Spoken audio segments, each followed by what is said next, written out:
Les amis, bonsoir. Je vous viens avec une autre petite courte séance d'actualité avant la bonne nuit. J'ai trouvé cette petite actualité Chocolat Sport. Ça m'a un peu égayé, mais entre-temps, j'ai dit je dois encore un peu vérifier l'information. Je ne trouve pas quand même une confirmation sur une page aussi sérieuse que ça. Ça reste encore avec les pincettes. Il parle d'un accord trouvé de 70 millions d'euros avec Manchester United. Alors là, il parle également du dossier numéro 19 and so on. Mais jusqu'ici, j'ai fouillé les informations pouvant aller dans ce sens. Je n'ai pas encore trouvé. Donc, les amis, ça reste encore une actualité sur les pincettes.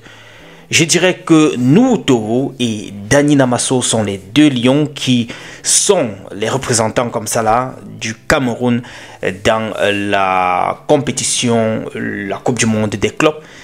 Et Sedel Sondé, c'est le club de Noutolo et Dani Namasso, et avec FC Porto. En tout cas, bon tournoi à vous. Vous représenterez très bien le 237, le continent. Les amis, je vous ai parlé entre-temps de Andro Nana qui était du côté du Burkina Faso avec son ex-coéquipier Traoré, Bertrand Traoré. Et là, vous le voyez, il a profité pour rendre visite comme ça là, ou bien pour rendre hommage à Thomas Sankara, vous voyez. Cette image qui est illustrative. Et j'ai fait quand même une petite remarque qui n'est pas anodine. Je me suis posé la question, pourquoi il est toujours avec le même vêtement qu'il a eu à porter il y a cela quelques jours avec ses coéquipiers du côté du Cameroun lorsqu'ils étaient en train de fêter l'anniversaire. Il a fait plusieurs apparitions en tout cas avec le même vêtement. Je me demande, et pourquoi c'est comme ça? Nana, c'est pas quand même n'importe qui. Peut-être c'est son complet fétiche. Ou bien les gars, ce qu'il aime le plus. Bref, c'est juste une petite question comme ça là, juste pour rire. J'ai vu également ce post très amusant venant de SC Sport. Il demande si on est déjà convaincu par Marc Brice ou bien on attend toujours un adversaire de poids pour mieux le juger. Les amis, nous avons joué l'Ouganda. On ne peut pas dire que c'est un adversaire de poids.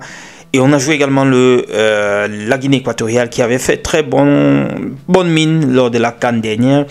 Mais je pense pour ma part qu'on n'a jamais jusqu'ici eu à reprocher quoi que ce soit sur la façon de jouer de Marc Brice. On sait qu'il est venu avec un background ou bien avec un CV qui n'était pas aussi convaincant que ça. Ce qu'on a souvent reproché à Marc Brice, c'était plutôt les tensions qu'il y avait et les différentes prises de position et comportements et interviews et des pics et so on. Je crois que ça a été toujours ça.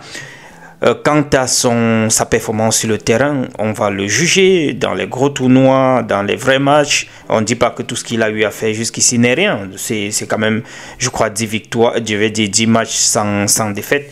Et c'est pas rien. Donc, pour ma part, hein, je trouve que c'est déjà un ratio assez impressionnant. Mais maintenant, on va juger dans les grandes compétitions. Et là, on saura ce que Marc Brice peut nous apporter en quelque sorte. Donc, les amis, je termine avec cette actualité concernant le Tour cycliste du Cameroun qui a connu une étape numéro 7 qui a été annulée dû à la mauvaise qualité ou bien le mauvais état des routes du côté de Douala. Nous apprendons sur la page d'Equinox. Et là, on a dû annuler dans l'étape numéro 7. On a préféré faire quelques tours de ville. Je crois 5 tours de ville, nous rapporte-t-il. Question de compenser cette étape qui a été annulée. Et maintenant, on va tout simplement prendre en compte l'étape numéro 6 pour pouvoir faire, je vais dire, continuer la notation. Les amis, voilà, c'est tout ce que je voulais partager ce soir avant le coucher avec vous. Retrouvons-nous demain matin avec d'autres actualités. Et d'ici à là, je vous dis bonne nuit. Ciao.